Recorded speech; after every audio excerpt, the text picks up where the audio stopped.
그러면 2부 순서 진행하도록 하겠습니다. 자, 일단 이 차트 보실까요?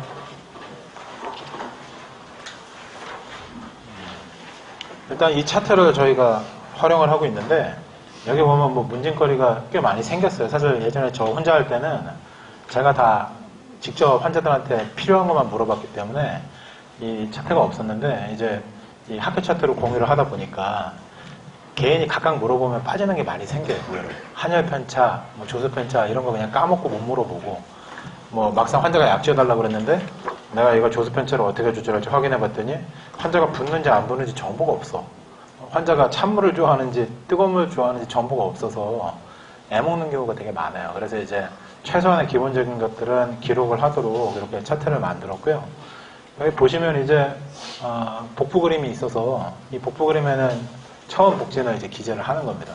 그리고 뒤에를 보시면 뒤에 차트에 이제 3번 복진 표시를 할 수 있게 기록이 되어 있죠.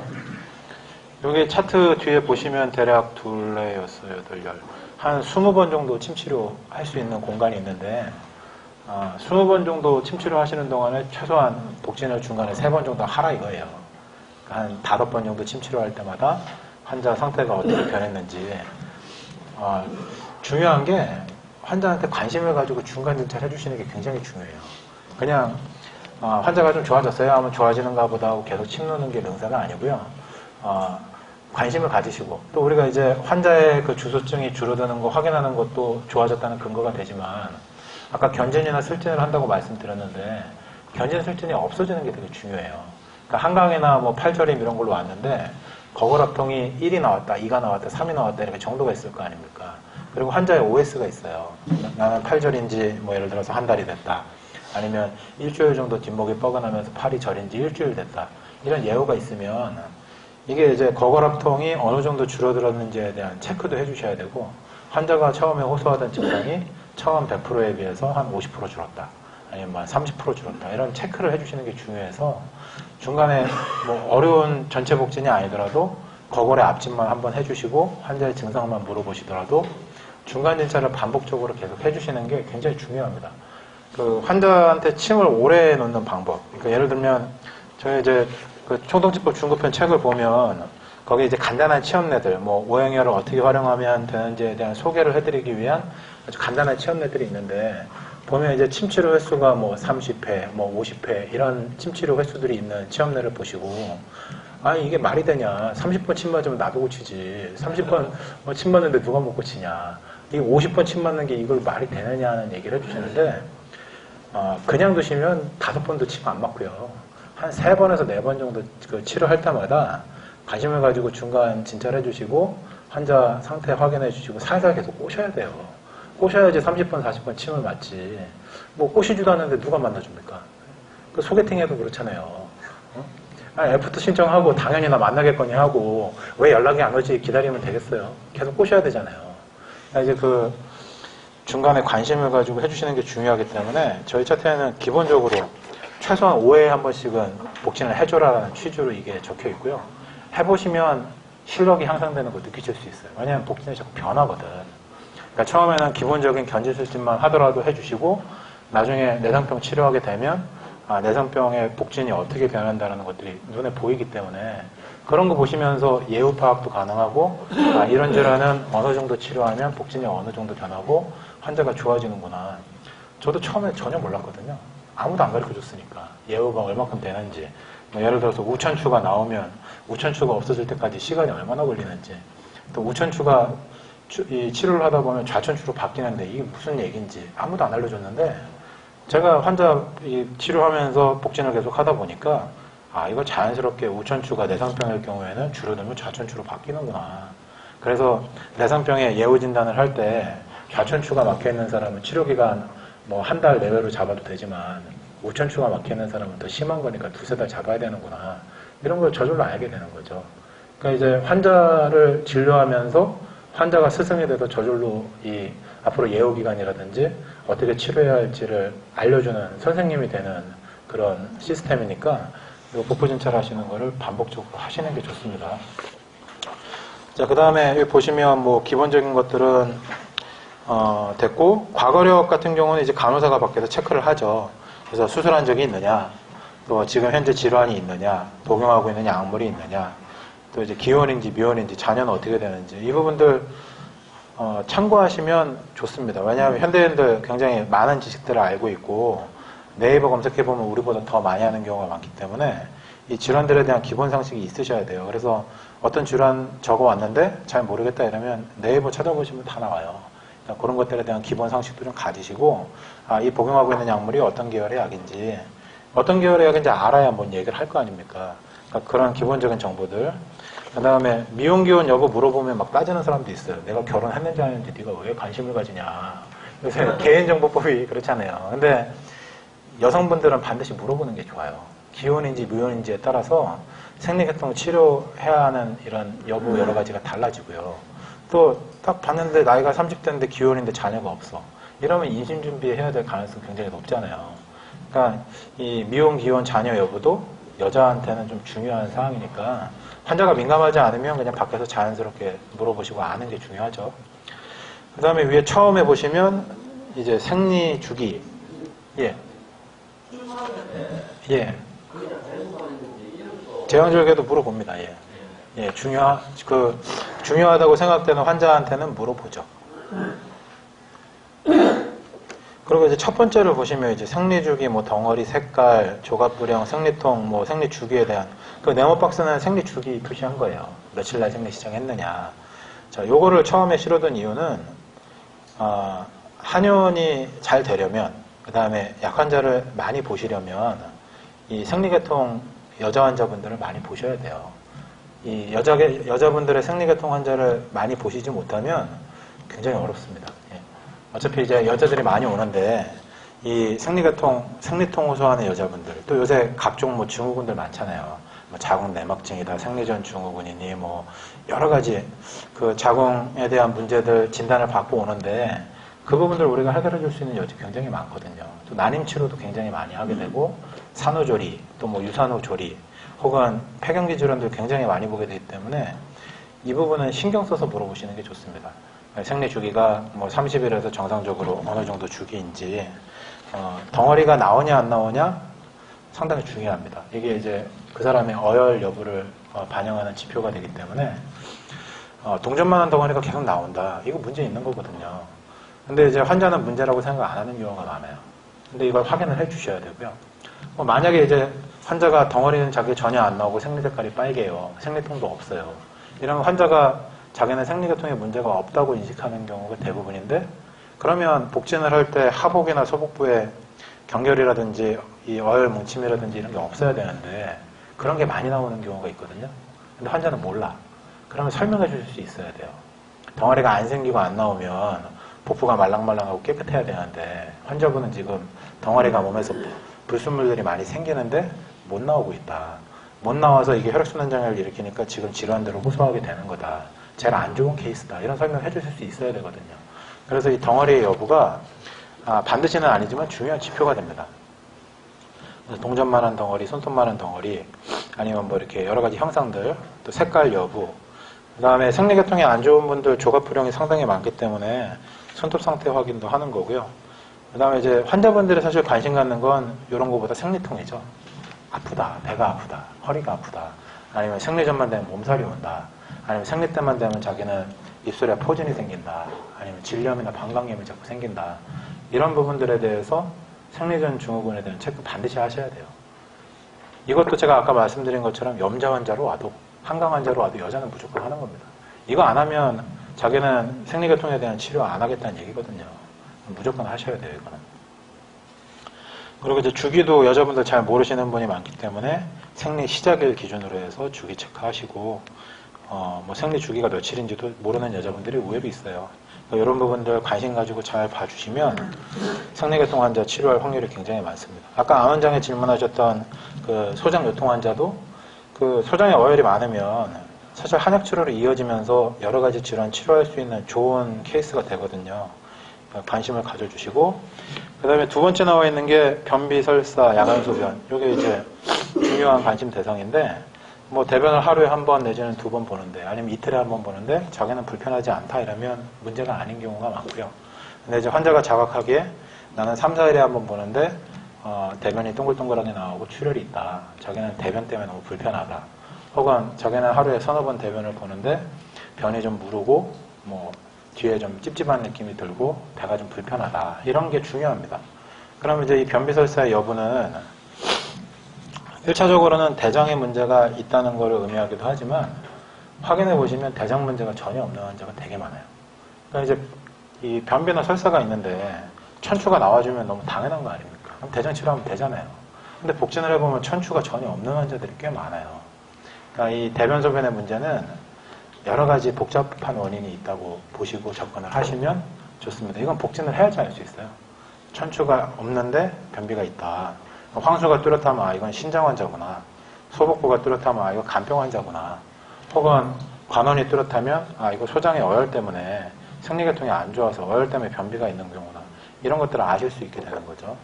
그러니까 이제 변비 치료, 설사 치료가 단순하지 않습니다. 다양한 원인 확인하셔야 돼요. 그 다음에 야간 소변은 여자분들이 이제 중간중간 호소하시는 경우가 많은데 보통 이제 자다가 두 번, 세 번 소변을 보면 불편하고 잠을 푹 못 자고 귀찮다고 하시는 경우가 많이 있는데 야간 소변하면 왠지 신장이나 방광 문제로 생각이 되잖아요. 아닌 경우가 또 되게 많습니다. 이게 이제 여자분들 이 하복이나 소복에 어혈이 뭉쳐있는 분들은 이 어혈이 방광을 자극하기 때문에 소변을 자주 보는 경우도 꽤 있고요. 아니면 이제 간의 문제로 소변 자주 보는 분들, 뭐 삼초의 문제나 소장의 문제로 야간 소변이 있는 분들 굉장히 많기 때문에 이 대변 소변 문제는 딱 원인이 하나라고 이렇게 생각하시지 마시고 다양한 가능성을 열어두셔야 돼요. 근데 이제 이게 그러면 문헌적인 근거가 있느냐? 있는 것도 있는데 없는 것도 있거든요. 그럼 어떻게 알게 됐냐? 복진하고 침치료하고 약서 보면서 알게 된 거죠. 그러니까 이제 이건 경험해 보시면 이런 유형들이 있구나 이런 걸 아시게 되는 거니까 일반 근골격계 환자가 와도 변비설사 야간소변은 기록을 해주시는 게 좋습니다. 그 다음에 소화 상태에 대한 여부는 구체적으로 자세히 물어보셔야 돼요. 이게 이제 간호사들한테 맡기면 대략 동그라미 이렇게 쳐서 오는데 만약에 환자가 주소증 중에 소화와 관련된 어떤 증상을 주소증으로 호소한다. 이게 1, 2, 3번 안에 들어간다 이러면 일단은 빈도랑 이런 것들을 자세히 물어보셔야 돼요. 체기가 있는데 일주일에 몇 번이나 체하냐. 한 달에 몇 번이나 체하냐. 또 속쓰림이 일주일에 몇 번이나 있냐. 매일 있느냐. 매일 있으면 식전에 있느냐. 식후에 있느냐. 얼마나 자주 그러느냐. 왜냐하면 이거 자세히 물어보는 게 침 처방할 때라든지 약 치료할 때 지표약이나 지표혈을 선택하는 데 상당히 도움이 되고요. 그리고 그 증상을 확인해야 되거든요. 그러니까 이제 각각을 잘 물어보셔야 됩니다. 신물이 올라오는 것도 물어보셔야 되죠. 그냥 신물만 올라오는 건지 아니면 이 식도가 있는 가슴 전중 부위가 화하면서 문제가 되는 건지 트림은 어느 정도 하는지 그 다음에 자기는 소화가 안 된다고 했는데 앞에 얘기한 것들은 다 해당 사항이 없고 그냥 가스가 차고 더부룩하고 배가 빵빵해서 불편한 건지 그 다음에 식욕이 있는지 없는지 뭐 이제 식욕이 자기는 좋다는 사람도 있고 소화에는 문제가 없다는 사람도 있는데 알고 보니까 자기는 밥을 반 공기 먹을 때는 아무 문제가 없는데 한 공기 먹으면 문제가 생긴다 이런 사람도 있잖아요. 그러면 이제 식욕이 없는데 적게 먹고 적게 먹어도 소화장애가 없는 사람이면 육부에 복진이 나타나는 경우가 많아요. 소화장애 하나도 없다고 했는데 중환이나 수분 아니면 심화부에 이렇게 복진이 나온다는 얘기는 운하에 문제가 있다는 얘기니까 이런 부분도 꼼꼼히 보실 필요가 있죠. 그러니까 이제 이런 부분들은 이제 간호사가 체크를 하겠지만 추후에 이제 자세히 봐야 되면 원장님이 따로 문진을 하셔야 되는 부분들이죠. 되게 기본적인 부분들. 그 다음에 이제 한혈에 대한 표리 상태를 물어보는데 여기 이제 표 리를 보시면 이걸 왜 물어보냐면 제가 판단할 때는 그 표부의 양기순환과 리부의 양기순환이 다른 경우가 많아요. 그래서 겉으로 추위를 타거나 더위를 타거나 손발이 찬데 이 음수의 선호도는 다른 경우가 많기 때문에 그러니까 이제 한혈이 착착되어 있는 경우죠. 이 표리의 한혈 편차가 같다면 치료하는데 어려움이 없는데 표리의 한혈 편차가 다르면 치료하는데 난감한 경우가 많기 때문에 이런 것들 확인을 하셔야 돼요. 그래서 이제 추위를 많이 타느냐, 더위를 많이 타느냐, 아니면 자각적으로나 타각적으로 손발이 차거나 열이 나는 게 불편사항이 있느냐, 그 다음에 찬물을 좋아하냐, 더운 물을 좋아하냐. 좋아하는 것보다는 싫어하는 게 더 중요한 겁니다. 나는 찬물을 먹으면 싫다, 배가 아프다, 설사를 한다. 아니면 따뜻한 물을 먹으면 나는 얼굴에 열이 오르고 머리가 아프고 식곤증이 온다. 이런 게 중요해요. 그 다음에 이제 자기가 자각적으로 윗배가 차다고 느끼는지, 열이 난다고 느끼는지, 아랫배가 어떤지, 이런 부분들 기본적인 환열에 대한 체크하시고, 그 다음에 조수편차에 대한 부분은 실제로 붓는 걸 환자가 느끼는지, 이것도 좀 자세히 물어보시는 게 좋습니다. 얼굴이 붓느냐, 손이 붓느냐, 일주일에 몇 번이냐, 상중하로 따지면 어느 정도겠냐, 아침에 많이 붓느냐, 아니면 저녁에 될수록 많이 붓느냐. 그 다음에 음어에 대한 부분은 이제 눈, 코, 입의 건조감, 이게 제일 중요하죠. 그래서 자기는 눈이 너무 건조하고 피곤하다, 이게 중요한 건지, 아니면 코가 건조하면서 숨쉬기가 불편한 게 문제인지, 아니면 입이나 인후부가 마르면서 불편한 문제가 있는지, 아니면 얼굴 전체가 너무 건조하다고 느끼는지, 아니면 우리가 복진을 할 때 피부 상태 자체가 허옇게 일어나 있고 건조한지, 이런 부분들 평가하셔야 되고, 그 다음에 상열감이 있는지, 도안이 있는지, 이 상열감에 대한 부분은 이게 음어배를 수도 있고 아니면 실ner에 의한 상열감일 수도 있는데 일단 체크를 해두고 나중에 종합적으로 평가를 하는 겁니다. 그래서 여기까지를 이제 간호사가 적당히 문진을 해서 오면 이걸 보고 참고를 하는 거죠. 대략적으로 이 사람 생리에 대한 문제가 있는가, 대소변 문제, 소화에 대한 문제가 있는가, 내가 복진할 때 육부에 대해서 어디 신경을 써야 되겠는가, 그 다음에 한열조수 편차가 대강 이렇구나, 내가 한열조수 편차를 어떻게 조절해야 되겠다, 이런 짐작을 하고 기다리는 거죠. 그리고 이제 밑에 정신기혈은 일단 넘어가시고 오른쪽에 주소증이 있죠. 자, 오른쪽에 주소증은 이제 환자분들이 불편하다고 하는 사항을 대략 1, 2, 3번으로 나눠서 이제 기록을 하죠. 더 많이 얘기하시는 분도 있는데 저는 3가지 이상은 일단 얘기하지 말라고 하는 편이에요. 너무 많이 얘기하면 시간도 많이 걸리고 정보가 너무 많기 때문에 변수가 생기니까 제일 불편한 거 1개, 2개 내지는 3개까지. 그리고 나머지는 이제 우리가 중간 상담하면서 물어봐서 알 수도 있는 거고 환자가 추가적으로 얘기할 수도 있으니까 1, 2, 3번 정도를 얘기하시는 게 좋아요. 그리고 환자가 1, 2, 3번을 얘기해서 오면 이제 우리가 미리 경락유주를 숙지를 하고 그 다음에 장부의 병증을 알고 있으면 1, 2, 3번이 연결돼 있겠다, 따로따로겠다, 뭐 나름대로 어느 정도 짐작도 가능해요. 근데 이제 확인해보면 더 구체적이 되죠. 이 사람 뒷목이 아프다고 하는데 허리도 아프네, 발목이 아프다고 하는데 복통도 있네, 뭐 이런 부분들을 연결시켜서 생각하는 그런 힌트들이 되는 거니까 이제 뭐 환자 보기 전에 미리 한번 이렇게 쭉 봐두는 거죠. 이제 여기까지 이제 기록이 된 차트가 저한테 들어오게 됩니다. 이제 그럼 이제 환자 보기 전에 어느 정도 짐작을 하고 이제 환자가 들어오시게 되면 진찰을 하는 거죠. 이제 그럼 이제 주소증의 1, 2, 3번에 대해서 이제 1번에 대해서 물어보게 되는데. 뭐 제일 간단한 예로 이제 근골격 환자 아까 많이 말씀드렸으니까 여쭤보게 되면 일단은 어디가 아프냐, 어떻게 하면 아프냐를 제일 중요하게 봐요. 뒷목이나 손목, 발목, 허리, 무릎 여러 가지 불편사항 호소하시는데 어디가 아프냐가 제일 중요하죠.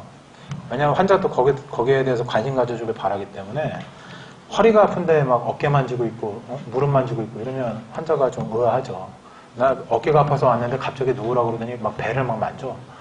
그러면서 뭐 대장이 안 좋대. 이러면 옳토당토 안 한 상황이니까 일단은 자기가 아프다고 하는 부분을 먼저 확인한 다음에 그 부분에 대해서 어느 정도 들어주고 얘기를 해주고 그 다음에 이제 전체적인 몸 상태 확인해보고 다시 설명해주겠다고 하고 이제 전체적인 복진을 하셔야 된다는 얘기죠. 그래서 이제 주소증은 어떤 동작을 할 때 아프냐, 어디가 할 때 아프냐, 이것만으로도 우리가 어느 장부인지 대략 짐작이 돼요. 그리고 대부분의 근골격 환자의 7, 80% 이상은 육부병인 경우가 대부분입니다. 오장이 아닌 경우가 많아요. 육부가 직접적으로 연관된 부분이 7, 80% 이상이고요. 그 다음에 그 7, 80% 이상의 질환에서 오장병을 깔고 있는 환자들이 종종 있고요. 그게 아니면 그냥 육부만으로도 해결되는 경우가 상당히 많고, 그 다음에 근골격 질환 중에서 그 오장과 관련된 부분은 그 오장의 경락유지가 지나가는 뭐 간단한 경락병들. 근데 이제 음경에 지나가는 부분들은 내측이라서 환자들이 잘 안 다쳐요. 그러니까 외상으로는 잘 안 오게 되고요. 내상병에 의해서 오게 되는 경우는 OS가 긴 경우가 많죠. 자기는 무릎 연골이 많이 달았다고 한다. 무릎 아픈 지가 3년인데 뭐 이런 식으로 시작되는 질환들. 허리 아픈 지가 5년인데 허리가 계속 불편했는데 요새 더 아프다든지 이런 류의 질환들은 오장과도 연관성이 있긴 하죠.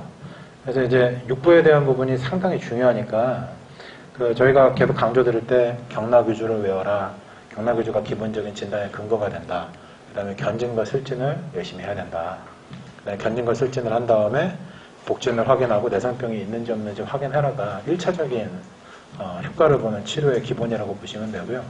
만약에 이제 본인이 지금 현재 하고 있는 침 치료에서 육부의 오행혈을 많이 쓰고 있지 않다라고 생각이 되신다면 뭔가 조금 어렵다는 얘기예요. 만약에 오장만으로 침을 놓고 근고역계 환자를 치료해라고 하면 조금 어렵습니다. 효과를 낼 수는 있는데 환자한테 즉각적으로 그 자리에서 물어보고 좋아졌다는 반응을 이끌어내기가 조금 어려워요. 이제 이거는 이제 아시혈이나 아니면 해당 부위에 침을 안 넣는다는 전제하에 손발에만 침을 놨는데 오장만으로 침을 놓는다 이러면 굉장히 제한이 돼요. 이건 이제 왜 그런지 앞으로 차차 아시게 될 겁니다. 자, 그래서 이제 여기 견진술진이 나오는데 이 견진술진은 아까 대략 보고 넘어갔죠. 어깨에서 이제 처음 하는 거는 어깨를 주물러 봐요. 여기 한번 볼까요? 여기 보면 요 이제 어깨 여기를 바로 누르는 게 아니고요. 어깨 환자가 오면 일단 제가 근육이 문제인지 힘줄이 문제인지 뭐가 문제인지 확인하겠습니다 하고 어깨를 주물러 줘요. 어깨를 주물러 주면 대부분 좋아해요. 어깨 주물러 주는데 안 좋아하는 사람이 있어요. 아, 원장님 계속 주물러 줬으면 좋겠네요. 뭐 이런 환자도 있고 힘든데 이걸 딱 주물렀을 때 환자가 일단 비명이 나오는 경우는 이거는 기육병이다 생각하셔도 괜찮아요. 환자한테 기육이라는 표현이 어려우니까 근육이 뭉친 겁니다. 설명하기 쉽잖아요. 이 근육이 뭉친 겁니다. 이 근육 뭉친 걸 푸는 방법은 여러 가지가 있어요. 좀 디테일한 부분이고 그 다음에 이 견정에서 거골 라인이 쇄골 양쪽 사이에 있습니다. 이따 실습할 시간이 있으면 좋긴 하겠는데 쉽지 않을 것 같기도 하고 일단 앞에 쇄골이랑 뒤에 견갑골을 확인을 하고 그 사이 라인을 확인한 다음에 이 거골을 확인하고 견정을 확인하고 뒤에 천종을 확인을 해요. 그래서 이제 일정한 아픈 강도로 눌러보고 환자가 이제 자각적으로 아프다는 정도가 확인이 돼야 돼. 잘 모르겠는데요. 이런 거는 의미가 없어요. 눌렀을 때 악소리가 나오거나 피하거나 이런 느낌들 이런 것들을 확인해서 아픈 강도를 1, 2, 3 정도로 확인을 하게 돼요. 견진. 그래서 이거 확인하는 거는 일단 어깨를 주무르는 거는 기육에 문제가 있는 거다. 어깨를 주물렀을 때 통증이 없으면 육부에 토혈은 안 씁니다. 거의. 복지나 천정 이런 거 쓸 일이 없어요. 써봐야 효과가 거의 없거든. 근데 거골압통 확인한 다음에 부신분리가 있다 이러면 목표를 쓰는 거죠. 이 견정압통을 확인했는데 뒷목이 뻐근하고 움직이기가 힘들다. 팔 바깥쪽 삼초경이 불편하다 이러면 중저를 쓰는 거고 이 천정압통이 확인이 됐는데 팔 바깥쪽이 저린다든지 견갑골 뒤쪽이 불편하다든지 이러면 뭐 후계를 쓰는 거고 혹은 이제 통증이 심하면 이 대장에서는 화열, 뭐 삼초나 이 소장에서는 수열 이런 걸 쓰는 거죠. 보통 이제 통증성 질환에는 수화열을 보통 많이 쓰게 되고요. 이런 식으로 해서 기본적인 진단을 하는 겁니다. 어깨에 이렇게 진단하고 그 다음에 술지는 이제 무릎 뒤에 위중이랑 위양이라는 혈이 있는데 보통 이제 위양을 모르시는 분도 많을 거예요. 이제 위양은 하합혈이라서 잘 모르실 수도 있는데 이 위양의 압통이 3초의 경락병을 의미하는 굉장히 중요한 지표가 돼요. 가운데 위중은 익숙하시죠? 침도 많이 보니까. 위중을 눌렀을 때 통증이 심하면 후면부에 나타나는 질환이 방광의 경락병인 거죠. 근데 위중에는 별로 압통이 없고 위양의 압통이 뚜렷하다. 근데 환자가 종아리가 땡긴다고 해. 등이 아프다고 해. 이거는 3초예요. 이론적인 문헌적인 근거가 있느냐 없어요. 그냥 위양의 하합혈이라는 얘기만 나오는데요. 이건 아마 경영혈액 시간에 다 배우셨을 겁니다. 근데 실제로 해보면 당연히 방광 경락병인 줄 알았는데 방광에 침을 안 만나도 안 되는 경우 무지 많아요. 이거는 만약에 뒤에 아픈 부위에다 침 놓으신 분들은 못 느끼셨을지도 몰라요. 그냥 배려근에다 침 놓으면 되는데 뭐가 어렵냐. 근데 이제 오행혈 침 놓으신 분들은 이 사람은 속골을 써도 안 되고 위중을 써도 안 되고 골륜을 써도 안 되고 지음을 써도 안 되고 도대체 분명히 족태양 방광경인데 이거 왜 안 되냐 하실 수 있는데 위중이 뚜렷하지 않고 위양이 뚜렷하면 삼초병이에요. 이게 족삼초별맥이 족태양 방광경과 같이 유지하기 때문에 이 위양압통 환자한테는 3초의 용해를 쓰시면 효과가 상당히 좋습니다. 해보니까 그래요. 그리고 무지 많습니다. 이런 환자 너무 많아. 그래서 부인할래야 부인할 수가 없어요. 문헌적인 근거가 없어도 관계없어요. 그 다음에 앞에 족삼리랑 양릉천. 이건 이제 족삼리에 압통이 나오면 위경이 지나는 안면부에 경락병이 있다는 거. 양릉천이 나오면 이 담경이 지나는 옆면에 경락병이 있다는 거. 아주 기본적인 거죠. 근데 너무 기본적인 건데 너무 좋아. 그래서 환자가 얘기하는 그 부위를 경락적으로 분석을 했을 때 유주가 글로 지나가고 이 견진이 나온다고 하면 이거는 해당 장부의 경락병이구나 생각하고 선혈을 하시면 돼요. 그리고 효과가 잘 납니다. 아주. 자, 선열하는 방법은 이따 다시 한번 말씀드리고, 그 다음에 복진. 예, 육부에서는 이런 부분들을 복진을 해요. 근데 이제 아까 다 말씀드렸는데 하나 빠뜨린 부분이 요 흉역부 부분. 원래 1월이 여기 늑간에 위치하는데 이 자리가 굉장히 예민하고 유효성이 좀 떨어져요. 누구나 아프기도 하고 누구나 간지럽기도 하고 유효성이 좀 떨어지는 부분이라 우리가 보통 그 소시오땅증이라고 하는 흉역부만 확인할 때 이 엄지손가락으로 이 늑간을 이렇게 밀어서 눌러보면 여기에 저항감이 있으면서 통증이 있는 사람이 굉장히 많은데 이걸 이제 담의 내성병 포인트로 보시면 상당히 유효합니다. 약을 쓸 때도 상당히 잘 돕고요. 그 다음에 침치료를 할 때도 명확한 반응이 나타나는 부위라 이 부위를 1월 대신에 쓰고 있다는 거. 그 다음에 이 수분열은 뭐 복면열은 아닌데 실제로 3초의 중만증에서 상당히 좋은 효과를 많이 나타내는 부위. 그래서 많이 쓰는 부위입니다. 쉽게 얘기하면 채기가 우리가 있어야 되는데 중안을 눌렀는데 채기가 없어. 근데 이제 중안 같은 경우는 위아래 좌우가 좀 유동성이 있잖아요. 그래서 위에 상완이 나온다. 그럼 이건 중안이 아니냐? 이것도 중안이지. 밑에 하완이나 걸리가 나온다. 이것도 중안이야. 양쪽에 양문이 나온다. 이것도 중안이라서 위장인데 이게 하완 걸리를 지나서 더 밑으로 내려가서 배꼽 쪽에 붙네. 이거를 위장이라고 생각하고 침을 놔보니까 채기가 안 풀리네. 암만 해도 안 풀리는 거예요. 근데 이제 이 수분이라는 자리가 물이 갈라지는 자리라는 뜻이잖아요. 그리고 배수열을 보시면 수분의 뒤편에 뭐가 있습니까? 삼초수가 있습니다. 삼초수. 신수 위에 삼초수가 있죠. 그리고 황수 위에 지금 수분이 있어요. 그래서 이 자리를 확인하고 써보니까 3초의 중만증. 그러니까 채기인데 3초로 인해서 문제가 생기는 사람들은 굉장히 잘 됐더라 이거죠. 그래서 이 부분을 많이 활용을 하고 있습니다. 뭐 이건 실제로 해보셔야 되니까 또 넘어가고. 그래서 이제 이 두 가지를 종합을 하면 육부의 내상병을 알 수 있는데 이 배수열은 이제 나오긴 했는데 제가 실제로 배수열을 다 확인하지 않아요. 보통 진료를 할 때. 유통 환자한테 혹은 등이 아프다는 환자한테는 확인하는데 이 전에 말씀드렸던 복무열과 이 배수열을 비교를 하자면 복무열이 훨씬 우위에 있다고 보시면 돼요. 복무열은 직관적으로 바로 나타나는 경우가 대부분이고요. 이 배수열은 각각의 부위를 확인해서 누르기도 어렵거니와 눌렀을 때 반응이 나타나지 않는 경우도 굉장히 많습니다. 근데 대강의 영역은 아셔야 돼요. 왜냐하면 등이 뻐근하다는 환자인데 이 부위가 대략 담수인지 위수인지는 알아야 앞에 중안이나 1월이랑 연관시켜서 이건 담의 문제로 인한 배통이다. 아니면 위장의 문제로 인한 배통이다. 알 거 아닙니까? 그러니까 부위는 알아야 돼요. 물론 이제 좀 더 자세하게 하시고 싶은 분들은 요 흉추를 하나씩 따져가면서 배수열을 한번 확인해 보시는 것도 좋습니다. 저도 처음엔 다 그렇게 했어요. 흉추 따져가면서 배수열 찾고 흉추와 요추를 또 확인해 보면 크기가 달라지니까 이 흉추 12번과 요추 1번을 확인할 수 있거든요. 거기서부터 또 따져서 여기가 삼초수구나, 신수구나, 기해수구나, 대장수구나 따질 수 있단 말이에요.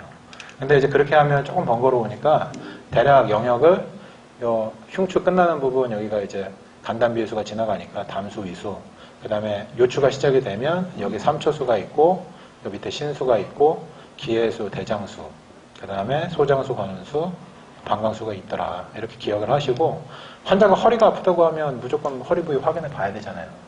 환자가 대장수가 아프다. 앞에 천추가 있다. 이거 대장병이에요. 환자가 관원이나 소장수 부위가 아프다고 하는데 여기를 눌러봐서 안 아픈 사람이 굳이 많다 이거죠. 근데 앞에 관원을 눌러봤더니 통증이 심해. 이건 소장요통이구나. 이 삼초수 부위가 뚜렷하게 아프고 앞에 수분이 있다. 이거 삼초요통이구나. 방광요통은 응치 아랫부분이 방광요통이에요. 여기가 아파야 방광요통이고 이런 데 아프면 방광의 오염이 안 됐습니다. 그러니까 이런 것들 확인하실 수 있어야 돼요. 그래서 배수열은 참고 포인트로 쓴다는 거. 그 다음에 이제 이런 것들을 알게 되면 우리가 이제 나름대로의 진단을 할 수 있는 거예요. 이제 환자가 호소한 질환이 경락병이구나. 그 다음에 경락병인 건 확인이 됐는데 복진을 보니까 내상병은 아니구나. 아니면 내상병을 겸해 있는 거구나. 이게 확인이 되면 이제 환자가 불편해하는 증상을 치료하기 위해서 오행열을 사용을 합니다. 근데 이제 오행열을 사용하는 방법이 저희만의 방법이 있어요. 그러니까 그 쉬운 방법을 말씀을 드릴 테니까 그 방법을 한번 사용을 해보시고 그 방법이 유효하다고 생각이 되시면 쓰시면 진료가 상당히 재밌어질 텐데 이것도 문헌 근거는 없어요. 문헌 근거가 있으면 그렇게 힘들지 않은데 문헌 근거가 없기 때문에 좀 어려운데 이걸 어떻게 생각하시면 되냐면 이게 지금 자료가 조금 잘못돼서 뒤에 내상병에 보면 목화토금수의 근, 맥, 골, 육, 피라는 표현이 나오죠. 이게 원래 이 앞장에 있어야 됩니다. 여기다 간단하게 표시해 주시죠. 어렵지 않죠? 목은 우리가 오체를 오행으로 분류를 하면 이 목이라는 게 근이잖아요, 근. 그죠? 그다음 화라는 거는 이제 혈맥인데 이 혈맥에 문제가 생기면 염증이 생기는 거니까 냉증이 생기거나 이거 혈맥이라고 생각하시고 수는 골수입니다. 골수. 피맥 육근골 중에 골. 그 다음에 이 토는 기육이라고 생각하시고 그 다음에 금은 피모라고 생각하시면 돼요. 근데 이제 이렇게 오행회로 쓰라고 한 사람은 아무도 없는데 제가 이제 오행회를 어떻게 쓸까 여러 가지 가설을 수십 번 반복을 하다 보니까 이 오행을 쓰기 굉장히 어렵더라고요. 이 오행으로 쓰기도 어렵고 그 다음에 상생상극으로 쓰기도 어렵고 굉장히 어려운데 직관적으로 그냥 이 목화토금수의 혈을 피맥 육근골이랑 매칭을 시켜서 쓰면 굉장히 쓰기가 쉽습니다. 경락병일 때. 그럼 목혈은 어떻게 보시면 되냐면 근인데 이 근이 근육이냐 아니면 경근이냐 구분이 잘 안 돼요. 근데 이제 제가 계속 확인을 해보니까 이 육부의 목혈이 조절하는 거는 힘줄입니다. 힘줄.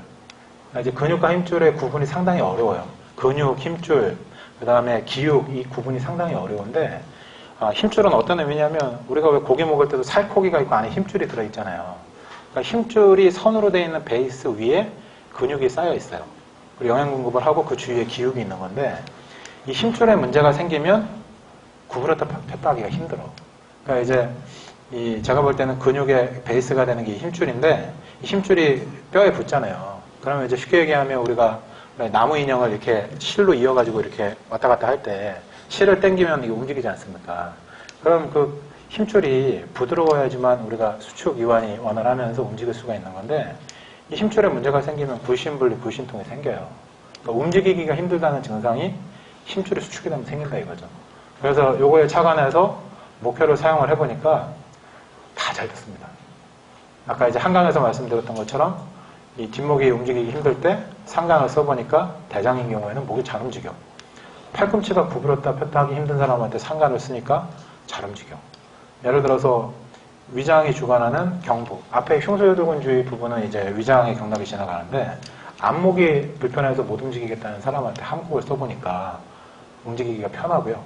그 다음에 무릎 위아래 양고 부위가 뭉치면서 무릎 주위를 구부렸다 폈다 하기 힘든 사람한테 한국을 써보니까 대부분의 구부렸다 폈다 하기가 편하다고 얘기를 해요. 이게 전체적으로 다 통용이 되더라 이거죠. 저는 이제 웬만하면 전체는 아니더라도 대체적으로 통용되는 법칙을 좋아하거든요. 한 군데만 되는 거 말고. 그래서 이게 이제 방광일 때, 삼초일 때, 담일 때 다 적용이 되더라 이거예요. 그래서 근골격계 환자가 왔을 때 움직이는 게 힘들어지거나 움직일 때 아프다고 하면 이 목혈을 쓰시면 쉽게 해결이 돼요. 단순하죠. 그 다음에 이제 화혈은 아까 혈맥이라고 말씀드렸는데 대부분 충격을 받으면 모세혈관이 터지거나 염증이 생기잖아요. 그 염증이 생기면 아파요. 아프면 사람들이 힘들어하는데 이 화혈을 쓰면 이 염증이 상당히 빨리 가라앉습니다.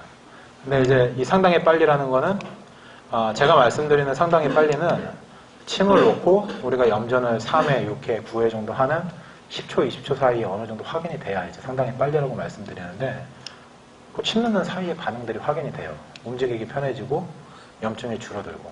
그러니까 대부분의 염좌 질환들이나 얼마 안 된 질환들은 다 확인이 됩니다. 아주 오래된 기질적인 변화가 있는 질환은 더디게 확인되는 경우도 많지만 거진 다 돼요. 그래서 이제 뭐 무릎 주위가 많이 아프다, 위경의 문제다. 회계에 침을 놓으면 그 자리에서 진통이 많이 돼요. 양계도 마찬가지입니다. 어깨 앞쪽이 아프다. 아니면 손목 양계 주위가 아프다. 반대편 양계에다 침을 놓으면 통증이 상당히 줄어들고요. 방광의 경우에 오금 뒤에가 당기면서 많이 욱신거린다. 골륜 횟수는 상당히 줄어들어요. 아니면 뒷목이 당기면서 뒷목이 막 많이 아프다. 근데 위중합동을 확인해 보니까 이건 방광의 경락병이다. 골륜 횟수는 상당히 좋아지고요. 담의 경우에는 양보를 쓰면 상당히 좋아지더라 이거죠. 옆구리가 많이 불편하고 캥기는데 아니면 겨드랑이가 많이 아픈데 아니면 환도 부위가 욱신거리거나 불편한데 양보를 쓰면 이 통증이 많이 줄어들더라 이거죠. 단순한 거죠. 화열 이렇게 쓰시는 거고, 여기에 이제 비어있는 부분을 보면 소장애랑 삼초가 비어 있습니다. 소장애랑 삼초가 비어 있는 이유는 소장애랑 삼초가 화해장부이기 때문에 얘네들은 화열 쓰는 것보다 수열 쓰는 게 훨씬 좋아요. 해보면 그렇습니다. 예.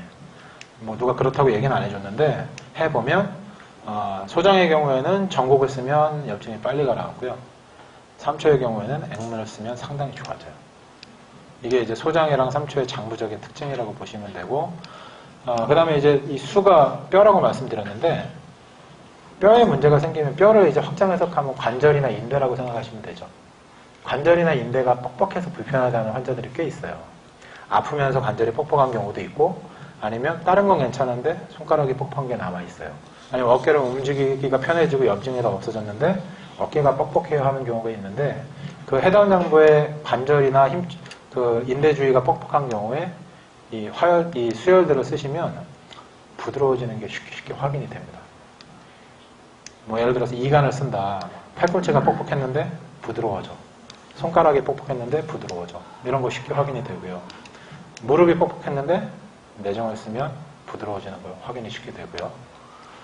혀깨는 전반적인 뻑뻑함을 해결을 하는데 이건 내상을 좀 아셔야지 알 수 있는 부분이니까 넘어가고, 그 다음에 이제 터열은 기육이죠. 그 기육을 그냥 근육이라고 생각하시면 돼요. 근육은 우리가 만질 수 있는 살이라고 아까 말씀드렸는데, 환자 진찰을 할 때 견진을 할 때는 어깨를 이렇게 주물러 보는데 실진을 할 때는 이런 데 주물러 봅니다. 엉덩이가 아프다 그러면 엉덩이, 허벅지가 아프다 그러면 허벅지, 종아리가 아프다 그러면 종아리, 정강이가 아프다 그러면 정강이를 주물러 봐요. 이거 주물러서 아프면 기육에 문제가 생긴 거거든요. 그럼 요걸 확인한 다음에 아까 제가 말씀드린 토열에 침을 놓고 다시 주물러 보면 상당히 부드러워진다 이거죠. 이거는 침 놓고 확인해 보시면 거진 다 확인이 돼요. 이제 대장인 경우에는 곡지, 방광인 경우는 위중, 삼초에서는 천정, 밤에서는 양릉천. 그 다음에 금혈은 피모죠. 피맥육근골 중에 피부인데, 피부에 문제가 생기면 어떤 증상이 나타나냐면 환자가 만져보니까 내살 같지가 않거나 아니면 치과에서 마취했는데 마취가 덜 풀린 것 같다는 얘기를 해요. 여기만 감각이 틀려요. 뭐 여기만 감각이 이상해요. 아니면 종아리만 감각이 이상해요. 이런 얘기를 하는데, 경락이 확인이 되면 해당 장부에 금혈을 쓰면 그 감각적인 이상이 상당히 빨리 돌아옵니다. 이제 이건 피비증이라고 저희가 표현하는데, 이거는 만졌을 때 이상한 감각을 해요. 만졌을 때. 손등을 만졌는데 이 감각이 좀 이상하단 말이지. 부위가 3초경이야. 그러면 관총에다 침을 넣으면 즉각적으로 반응을 많이 해요. 종아리에 이 뭔가 마비감이 느껴지거나 만졌을 때 내살 같지 않은데 확인을 해보니까 종아리는 방광경이 대부분이잖아요. 근데 위중이 아니라 위양이 뚜렷하게 통증이 있어. 그럼 이거 3초거나 생각해서 관총에다 침을 놓으니까 종아리 피부 만져보면 이상하다는 느낌이 돌아온다 이거죠. 근데 신기할 정도로 잘 됩니다 이게. 그래서 이런 기본적인 원칙으로 경락병에 접근을 해요. 그러면 내상병에 대한 부분을 모르더라도 환자의 견진 술진을 하고 환자가 호소하는 부위가 어딘지를 알고 이 환자의 호소 증상을 보고 아 이건 힘줄 문제구나, 염증이 있는 거구나, 아니면 근육이 뭉친 거구나, 아니면 관절이 뻑뻑한 거구나, 아니면 피부의 감각이 이상한 거구나를 판단하신 다음에 침을 놔보면 즉각적으로 효과가 상당히 많다 이거죠. 뭐 100% 되는 건 아닌데 그래도 7, 80% 이상 되면 많이 되는 거잖아요. 30% 이상만 돼도 유효성이 있다고 하는데 제가 초진 환자들을 잘 실망시키지 않거든요. 여기 우리 학회 남원장님이 지금 참관하고 있는데 제가 잘 실망시키지 않죠. 환자들이 많이 좋아하잖아요. 그래서 제가 사기쳐서 좋아하는 게 아니라 실제로 침을 놓으면 반응들이 있으니까 상당히 제가 설명해 준 부분이 되는 편이니까 좋아한단 말이에요. 이거 이렇게 사용해 보시면 괜찮습니다. 혹시 여기에서 질문 있으신가요? 들어보면 되게 단순한 건데 이렇게 안 써보셔서 저게 되는 거야 도대체 뭐 이런 생각이 드실 수도 있어요. 저기에 대한 질문은 아니에요. 예. 유수공에서 예. 방광하고 중뇌수부리가 아픈데 다시 한 번요. 예. 방광순과 예. 중뇌수부리가 아픈데 위중이형의 아픔이 없어요. 예, 근데 변정의 아픔이 확실해요. 예. 그럼 3초로 가도 되는 것입니다. 변정의 아통이 뚜렷하면, 위중이형의 아픔. 이건 조금 다른 문제인데요. 네. 일단 3초는 포인트가 두 군데입니다. 그러니까 지금 보면, 아까 그러니까 우리가 이제 이걸 견정이라고 얘기하긴 하는데 정확하게 얘기하면 천료거든요. 이 3초의 진단 포인트가 견정 뒤에 있는 천료예요. 뭐 거의 같은 부위에 나타나기 때문에 어깨에서는 천료를 확인하고 그다음에 하재에서는 위양을 확인을 해요. 그럼 반드시는 아닌데 이 위양의 압통이 하지 부분과 전반적인 이 뒷목까지의 증상을 많이 의미를 하고요. 그다음에 요 천료의 압통이 상지 부분들, 팔이라든지 뒷목 아니면 견갑골 주위의 문제를 많이 시사를 해서 만약에 위양압통이 뚜렷하지 않고 요 주위가 아프다고 하면 이거는 복진에 근거해서 다른 부분을 확인할 가능성이 많습니다. 예, 다른 게 없으면 뭐 이 3초로 볼 수도 있겠지만 위양압통이 없는 경우에 3초로 보기 어려워요, 이게. 만약에 이게 신사압통이 나왔다. 예. 그러면 신장으로 보면 신사압통이 있을 경우에 신장병일 수도 있는데 신장병일 경우에는 이 골반의 뼈 관절이 뻑뻑하면서 아픈 겁니다. 그러니까 양상을 확인을 해야 돼요. 왜냐하면 이 부분이 아픈 게 굉장히 미묘해요. 왜냐하면 여기에 이제 이 천추 부위와 골반부 뼈랑 이제 이 다리의 뼈가 연결이 되어 있기 때문에 이게 이제 뼈 관절의 문제인 경우에는 뻑뻑하거나 뒤틀리는 느낌이나 뭔가 잘 안 맞는 느낌 호소하는 경우가 많고 그 다음에 이제 둔근이라든지 근육이 많잖아요. 근육 쪽의 문제일 때는 뻐근하거나 뭉치거나 수축되는 느낌을 많이 얘기하는데 이게 이제 신장병일 경우에는 신수가 뚜렷하고 관절이 뻑뻑하거나 불편한 느낌 얘기하는 경우가 많고 이제 앞쪽에 이 소복부를 확인했을 때 간에 문제가 있는 경우는 엉덩이 주 근육이 뭉치거나 뻐근한 경우 이런 경우가 많기 때문에 이제 그거는 신장이나 간 쪽 이런 거를 먼저 우선순위를 설정을 하겠죠. 아니면 이제 반대편에 요 방광수 이하 부위에 해당하는 앞에 이 중국이 있지 않습니까? 중국이 많이 뭉치면서 뻐근하면 이건 방광의 내상병으로 인해서 그런 거니까 뒤에 위중위양이 없어도 선택할 수 있죠. 이제 이런 경우도 있지만 만약에 이 사람이 엉치 요 주위가 아픈 게 엉덩방아를 찧어서 뭔가 불편한 게 며칠 안 된 거고 그 다음에 이 방광의 영역이 뚜렷한데 위중위양이 안 나오는 거면 그냥 얼마 안 된 방광경락병으로 생각하고 치료해서 좋아지는 경우도 있긴 해요. 이제 다양하게 봐야 되는 거죠. 가능성을 열어두시고 어떻게 선정해야 될지 여러 가지 확인을 하셔야 돼요. 처음에 되게 어렵죠. 저도 어려웠어요. 누가 알려준 게 아니니까. 이럴 수도 있고 저럴 수도 있는데 제가 해보니까 하다 보니까 이럴 땐 효과가 나고 이럴 때는 안 나고 정리하고 확인하게 된 게 이제 지금에 이르는 거죠. 또 다른 질문 있으신가요? 예. 선생님으로 왔는데 예. 선생님에서 왔는데 예. 이 앞에 복지는 별로 없어요. 예. 근데 이제 중국이나 성문도 별로 없는데 예. 여기서 위양이 나왔어요. 이쪽보다. 예. 그러면 3초로 들어가도 되는 거죠? 가능합니다. 예. 위중이나 위양은 가벼운 초기 단계의 내상병 반영하는 경우가 상당히 많아요.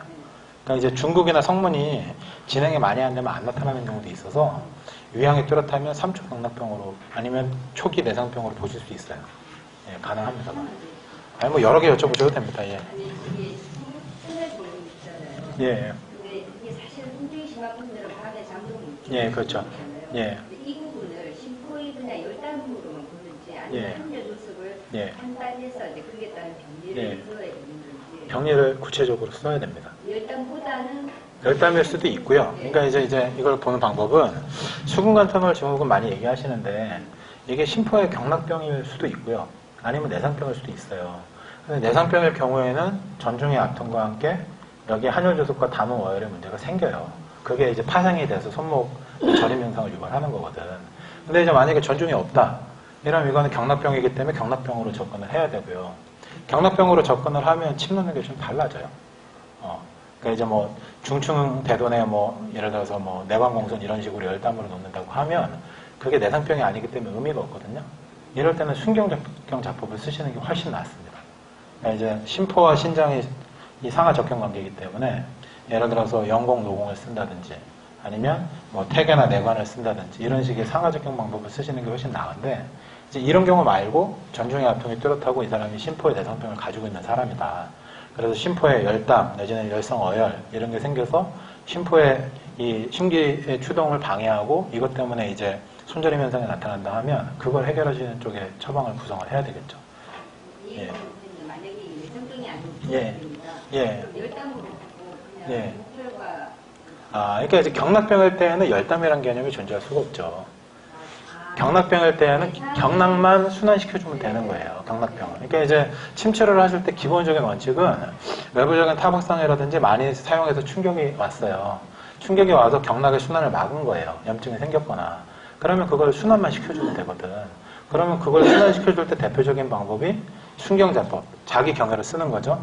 그럼 심포의 문제이기 때문에 뭐 중충이나 노공이나 아니면 대령을 쓸 수 없으니까 내관이나 목택을 쓸 거 아닙니까?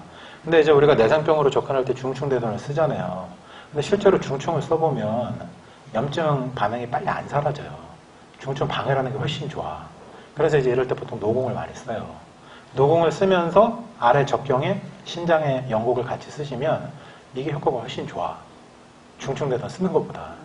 이제 지금 말씀을 하시는 거 보니까 이제 어느 정도 지금 활용을 하시는 건데, 내상병일 때는 중충대돈 쓰는 게 훨씬 좋지만 경락병일 때는 경락의 순환으로 접근하셔야 된다는 얘기죠. 열담이라는 개념이 있을 필요가 없는 거죠. 염증이 생겼다, 경락만 순환시켜주면 된다. 그러면 해당 경락에 순경자법을 쓸 것인가, 아니면 이어져 있는 경락에 적경자법을 쓸 것인가, 여기서 결정을 하시면 되는 거죠. 심포에 압통이 없을 때는 그냥 예, 경락병. 그렇죠. 심포에 압통이 없으면 경락병입니다, 그냥. 그러니까 이제 오장에서도 내상병이 상당히 중요한 위치를 차지하지만 가벼운 경락병들이 있어요. 근데 그거를 내상병이라고 생각하고 침법을 사용하시면 효과가 훨씬 더 돼요. 예. 그러니까 이제 뭐 그런 경우에는 아까 제가 말씀드린 그 중충대돈보다는 노공이나 연곡, 아니면 곡택은곡, 아니면 태계나 내관 이런 거 쓰시는 게 훨씬 좋다는 얘기죠. 중급편 책에는 예. 그냥 열담으로만 이렇게 있다고. 중급편 책은 이제 기본 중에 기본입니다. 저희가 이제 제가 이제 책이랑 강의 여러 가지 기획을 할 때 중급편 내용에 대략 한 80% 정도의 내용이 있어요.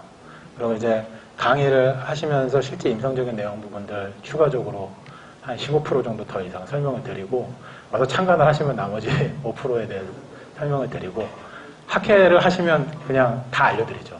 있는 그대로. 근데 이제 책에 이거 많은 걸 쓰자니 중급편이잖아요. 이제 제가 고급편 책을 내면 다 쓸 겁니다. 예. 근데 이제 중급편 내용이 안 나온 부분들이 꽤 있기 때문에 그런 부분들이 이제 아마 그 중급편을 바로 보고 임상에 쓰시려고 그러면 답답한 부분은 좀 있으실 거예요. 예. 인터넷 강의까지. 그래요?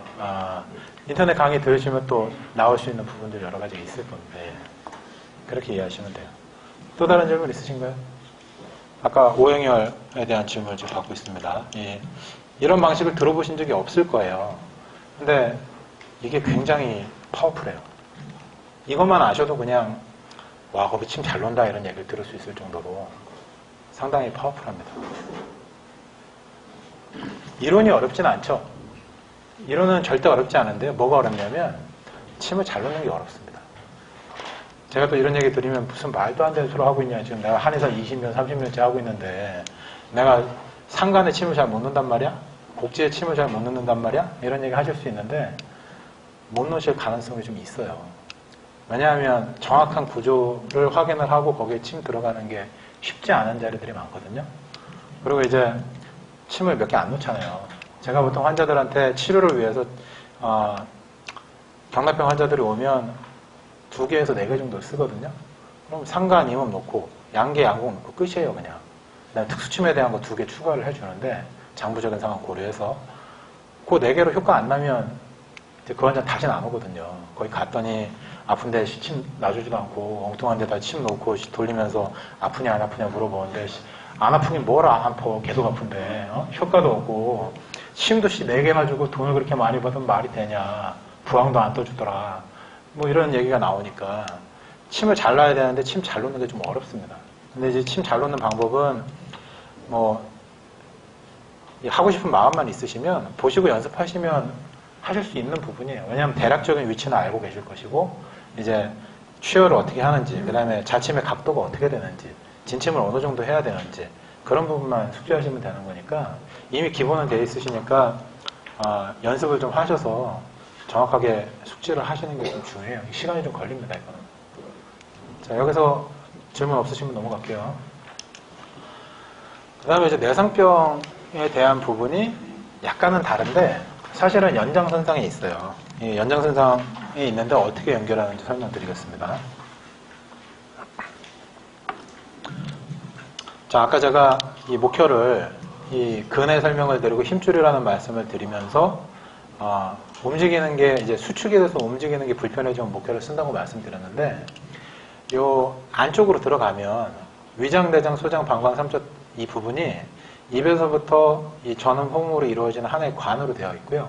이게 근육 힘줄로 이루어져 있다고 보셔도 무방해요. 그래서 만약에 위장이 제대로 안 움직이면서 뭉치면서 채기가 생기면 이것도 근병이라고 보실 수 있어요. 그래서 중안에 압통이 확인이 되는데 그 환자가 채기가 있다. 그럼 함곡을 쓰시면 채기가 없어져요.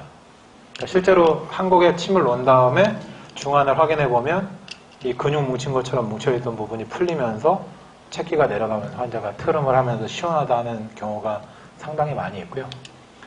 그 다음에 천추를 확인했더니 천추 부분이 뭉쳐있는데 그 대장에 뭉치면서 거기 변비가 있는 것 같고 불편해. 대장 운동이 잘 안 되는 거거든요. 그럼 변비 환자한테 상간을 놓고 천추를 확인해 보면 천추의 압통이 줄어드는 경우도 많고 상간 이후에 침을 며칠 맞으면 대변 수월하게 봤다는 얘기를 자주 합니다. 그러니까 여기에 이제 장 운동을 촉진시키는 거예요. 대장 운동을. 이 소장의 후계 같은 경우는 이 자궁 가운데 부분에 이제 소장과 겹쳐 있는 부분이 관원인데 거기에 이제 이 태양신경종부터 해서 여러 가지 혈관들이 많죠. 소장 주위에.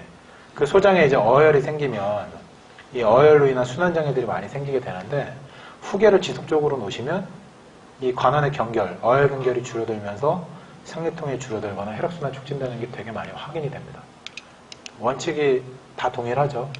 방광도 근육이라서 요실금이 있거나 아니면 소변빈삭, 소변수태 같은 게 오신 분들이 확인해 봤는데 중국에 단단한 경결이 확인이 된다.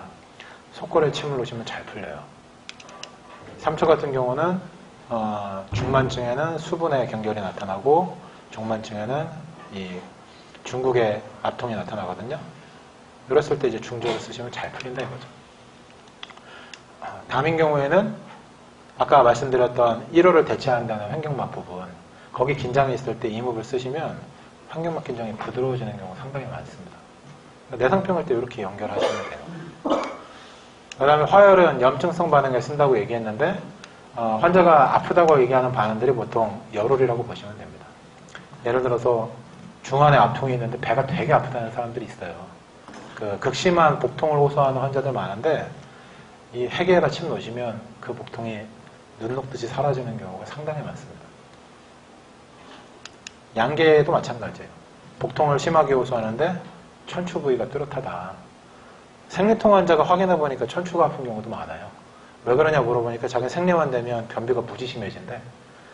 요 양계를 쓰시면 본인이 느끼는 생리통 줄어드는 경우 상당히 많이 있고요. 혹은 변비가 있거나 항문 자결감이 있어서 대변 본 다음에 항문이 따끔따끔거린다. 이거는 제가 직접 경험한 건데 양계를 쓰시면 따끔거리는 거, 화끈거리는 거 상당히 줄어듭니다. 골륜. 소변 볼 때 방광염이나 요도염으로 요도가 너무 아프다는 분들 꽤 많이 있거든요. 잘 줄어들어요.